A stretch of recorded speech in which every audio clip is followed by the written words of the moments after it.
আমাদের গত 12ই ফেব্রুয়ারি ত্রয়োদশ জাতীয় সংসদ নির্বাচন হয়েছে।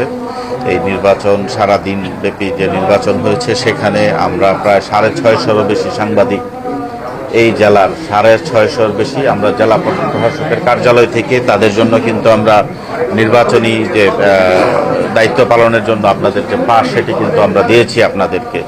আপনারা পুরা জেলায় ছড়িয়েছিলেন এবং জেলা থেকে সংবাদ সংগ্রহ করেছেন এবং নির্বাচনী যে কার্যক্রমটি সম্পূর্ণরূপে কিন্তু আপনারা সেখানে অবজার্ভ করেছেন।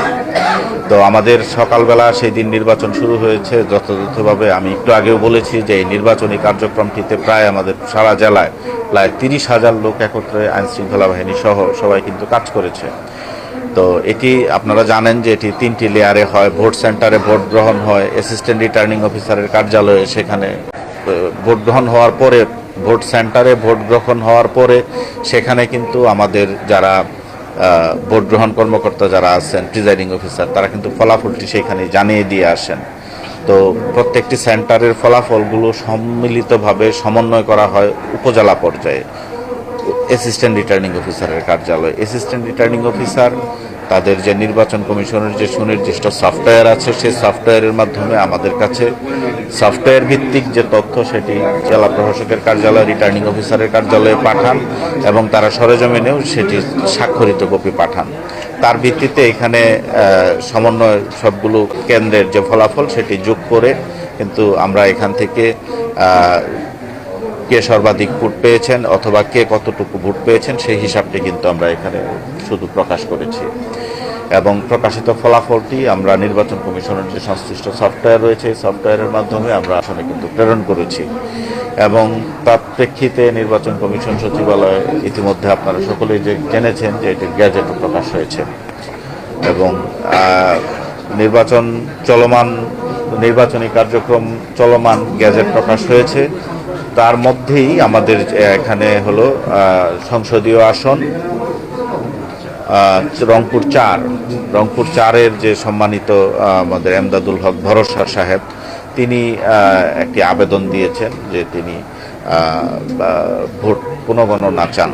তার আবেদনটি আমাদের সংশ্লিষ্ট ম্যাজিস্ট্রেট সেটি যথাযথভাবে গ্রহণ করে এবং সেটি আমরা ওই দিনই আমাদের নির্বাচন কমিশন সচিবালয়ে পরবর্তী প্রয়োজনীয় নির্দেশনার জন্য আমরা সেটি প্রেরণ করেছি, প্রয়োজনীয় নির্দেশনা দেওয়ার জন্য।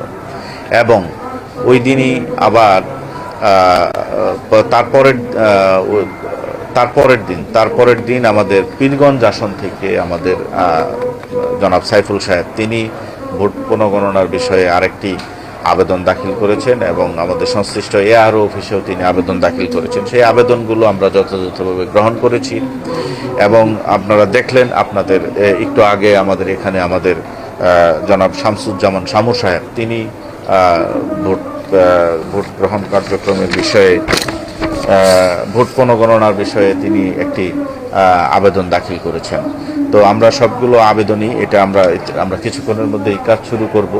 আমি রিটার্নিং অফিসার হিসাবে আমার উপর অর্পিত দায়িত্ব সেটি যথাযথভাবে পালন করার জন্য আমি এখানে বসেছি। আমি যথাযথভাবে এটি পালন করতে চাই। যে কোনো আবেদন যদি কোনো নাগরিক সংক্ষুব্ধ হন তিনি দিতেই পারেন, আমরা সেটি গ্রহণ করেছি এবং এটি আমরা নির্বাচন কমিশন সচিবালয়ে আমরা কিছুক্ষণের মধ্যেই অত্যন্ত তৎপরতার সাথে আমরা এটি প্রেরণ করব।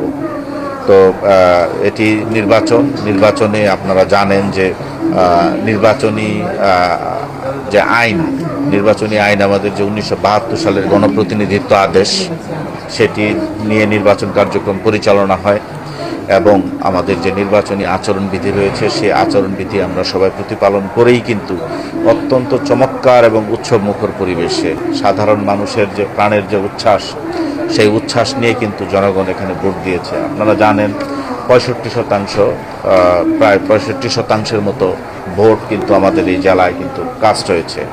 এটি আমাদের জন্য একটি অত্যন্ত আনন্দের দিক যে সাধারণ জনগণ তারা ভোট কেন্দ্রে তাদের মনের আনন্দে তারা ভোট দিতে পেরেছে এবং সবার অংশগ্রহণটি ছিল অত্যন্ত আগ্রহ এবং উৎসাহব্যঞ্জক।